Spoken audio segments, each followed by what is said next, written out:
वाशक में district headquarter अस्पताल 10 साल गुजरने के बावजूद ताहाल तामीराती काम मुकम्मल ना हो सका। तफसीलात के मुताबिक 2014 के PSDP में 252 मिलियन की लागत से डिस्ट्रिक्ट हेडक्वार्टर अस्पताल वाशक का तामीराती काम इंतहाई सुस्त रवि का शिकार है, जिसकी बायस वाशक हेडक्वार्टर ताहाल हेडक्वार्टर अस्पताल से महरूम है और हज़ारों अफराद एक BHU पर गुजारा कर रहे हैं।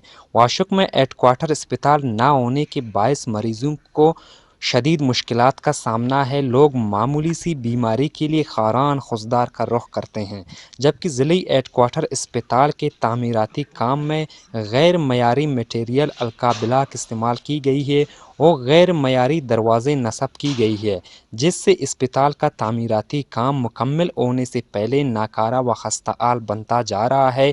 इस ज़मन में ज़िम्मेदारान ने चश्म पोशी इख्तियार कर लिए। वाशक की समाजी अलकुन्नी सूबाई हुकूमत के ज़िम्मेदारान से वाशक हेडक्वार्टर में ज़ैर तहमीर डिस्ट्रिक्ट हेडक्वार्टर अस्पताल में नाकिस मटेरियल व गैर मयारी काम का फौरी नोटिस लेकर अस्पताल के तामीराती काम को फौरी मुकम्मल करने की अपील की गई है, ताकि वाशक के बासियों को इनके दलील पर सेहत की सहूलियात की फराहमी मुमकिन हो। कैमरा टीम के साथ नसीबुल्लाह बलोच, वश न्यूज़।